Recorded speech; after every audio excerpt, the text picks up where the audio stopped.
Hey everyone, my name is Kunal Johar, CTO of OpenWater, and today I'm going to talk to you about how our integration with Salesforce works. Our integration has been designed to work on top of both Fonteva and Nimble, and it also works with Salesforce as a standalone. Both Fonteva and Nimble use the Salesforce feature called Digital Experiences, formerly known as communities, and your association members typically log in into a Salesforce community. So our demo system is set up. It's something you could follow along with as well. And let's get started by taking a look at single sign-on. So with single sign-on, your association members sign into your platform, which is really Salesforce community, and we'll show you how easy it is to transfer that information over to OpenWater so that they can complete their applications. Let's take a look. So we're looking here at the OpenWater backend as an administrator, and you can see here I have access to the Integration Hub. I have it open in another tab, and here's a fresh copy of Integration Hub.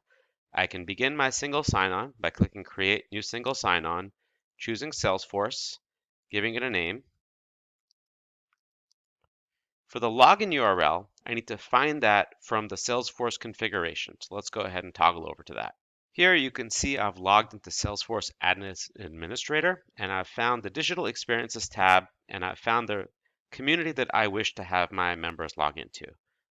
For that login URL, all I need is this URL right here. If you have multiple communities, pick the community that you want your members to log into. So I'm going to go ahead and copy that, and back in the Integration Hub, I can paste it into the login URL. Under credentials, I'll go ahead and add new credentials.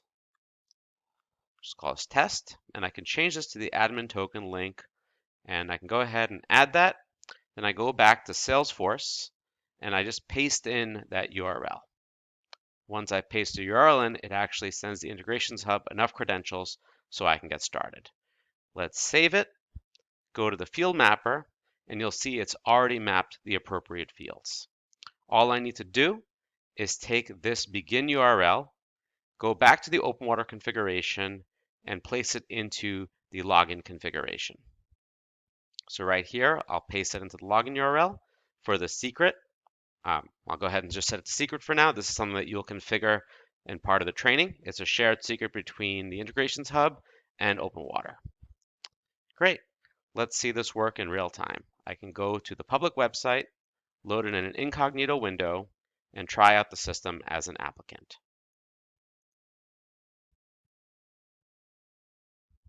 Okay, you see here, it's taking me to the Salesforce community login page. This will typically be branded to your association.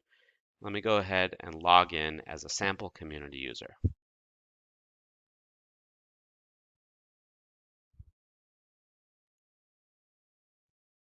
There we go, we're logged in, and I can go ahead and begin my nomination.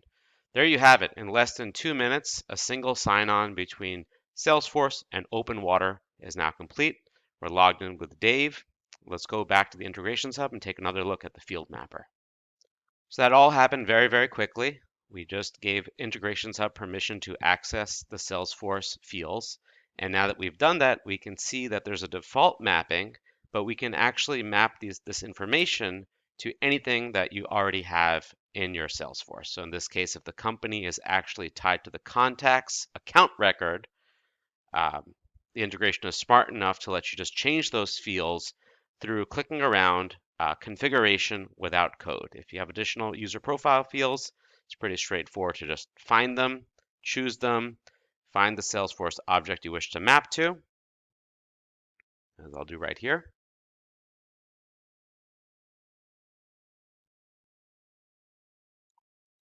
And I can pick whatever subfield from that object. All right, great. Let's move on to lookups.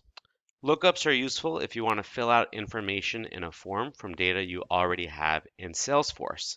In our example form, we have a nominate your favorite restaurant. We want to make it a little bit easier to find chefs. So let's take a look at that in action. Here's the OpenWater backend configuration. I can go to round settings, submission form. I see in the form I've created a page called lookup with SF.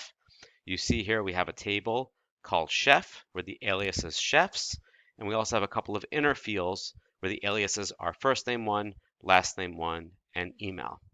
Let's take a look with regards to how we can connect this to a lookup of contacts within Salesforce. So I'm back in the integration hub. I've chosen lookup, create new lookup. I pick Salesforce. Let's just give this a name like chef lookup. I can pick the credentials I had just used for single sign-on.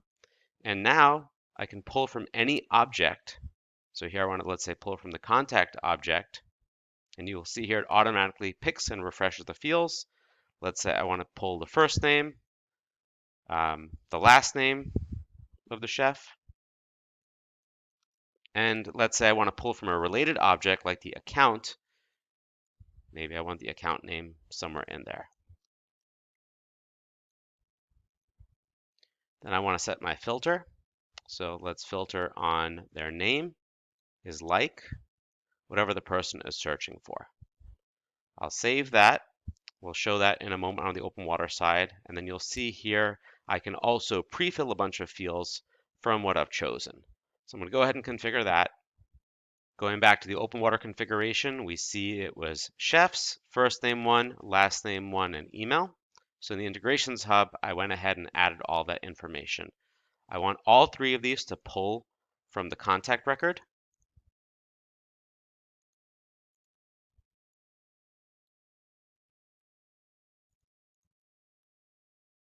Great.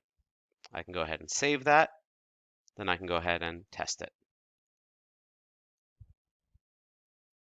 Here it's searching Salesforce, and I can check right when the integrations hub if there's actual data here that will populate the prefill.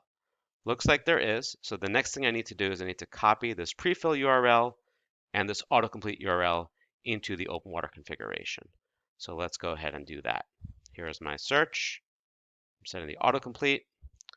Now I'm setting the prefill. I save it, and let's see this in action. Okay, using that same test submission that we're already logged into, we can see here that OpenWater has detected that the admin has updated the page. Let's go ahead and refresh it.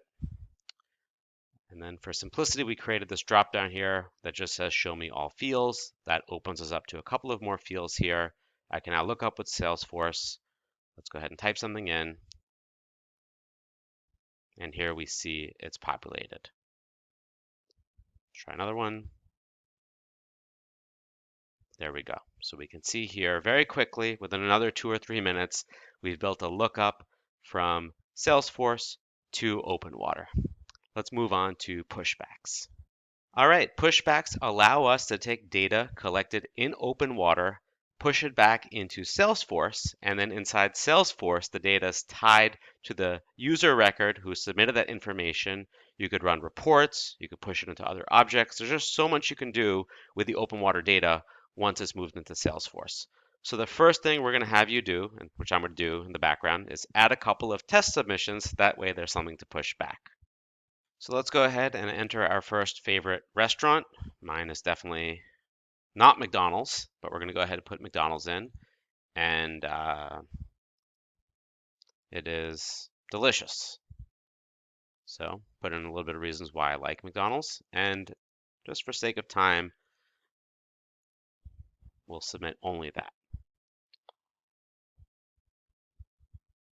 This is great. I've submitted a test entry into OpenWater. Let's take a look at the configuration of pushback to Salesforce. So we're back in the integrations hub. I want to configure a pushback, create new pushback, choose Salesforce. Let's say in this case, I want to push back restaurants. The training includes a package. So one of the pre-steps is installing a package, which will allow us to easily push data back into a safe place in your Salesforce. This is something your Salesforce administrator should do. In the meantime, though, I'll go ahead and just take that program we just created, that test entry we just created, and configure a pushback for it. So here you see I've chosen the program. I choose what status of entries I want. I go to the field mapping, and the first time I do this, I want to initialize the field mapper. This ensures that that Salesforce package was installed correctly. And you can see here all of the fields from OpenWater are mapped into Salesforce fields. Let's go ahead and save it. And then I can click run once.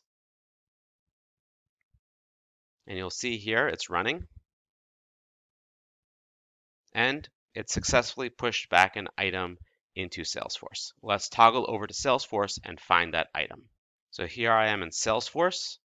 I can search for that object, OWID, and I can see here that we have this application pushback, and it's the McDonald's. We can also see that it's associated with that user, Dave Ali.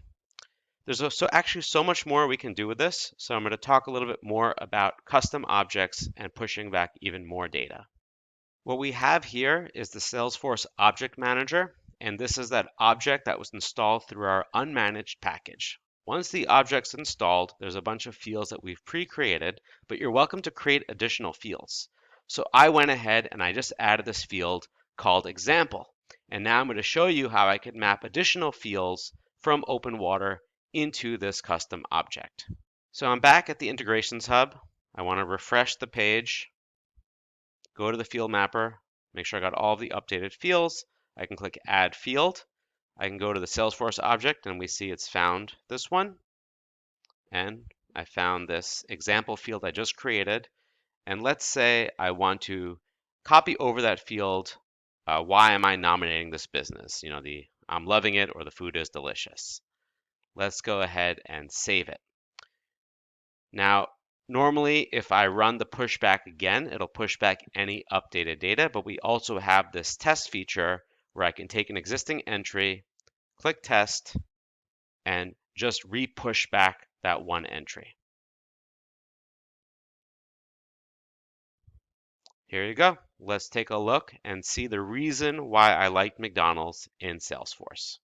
All right, I'm back in Salesforce. Let's just search for that OW application, custom object, and here it's loaded up again.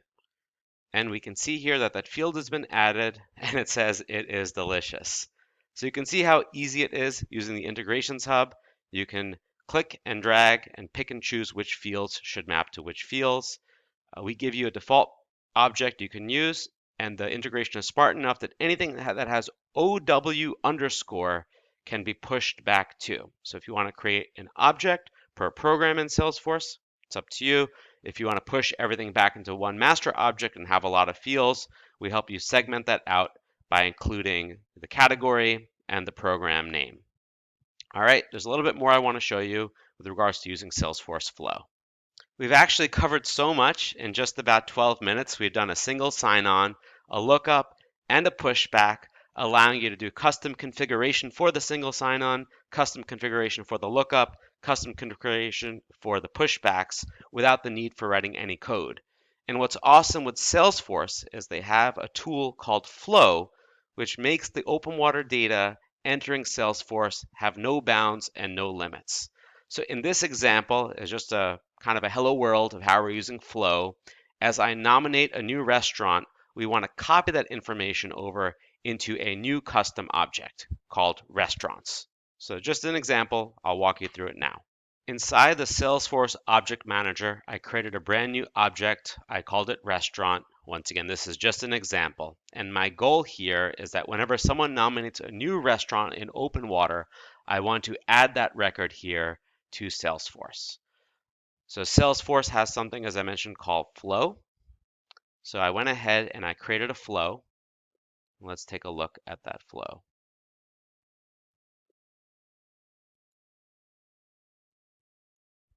Here's my flow called Create Restaurant. And you can see here that when a new record is created in the OW application, we want to create a record. Let me go ahead and edit it. We want to create a record called restaurant, and then we want to set the values from the data of the OpenWater application that came in. So here we are receiving a new OpenWater application. We want to create a record of type restaurant, and then here we can map the field. So I'm mapping the restaurant.name, and then here you can see the record is of type OpenWater application, and I can pick and choose any of those fields that were pulled in. Now this is just to whet your appetite. If you've used Flow Builder before, you know that you can build lots and lots of processes and automation through this tool. Let's go ahead and back to Salesforce. You'll see that the object restaurant has the restaurant automatically created just by the fact of me creating the flow. So I hope you're intrigued. There's no magic with regards to anything I've shown you. I walked through it kind of quickly, but we do have a companion guide which shows you how you can do each of these steps completely yourself without the need of a developer. There is no need for code. It's only configuration, all the way from OpenWater to Salesforce, and then from Salesforce, you can use Salesforce Flow to do some pretty impressive things. All right, check out learn.openwater.com. The entire training has been published there in case you're interested. Thanks so much.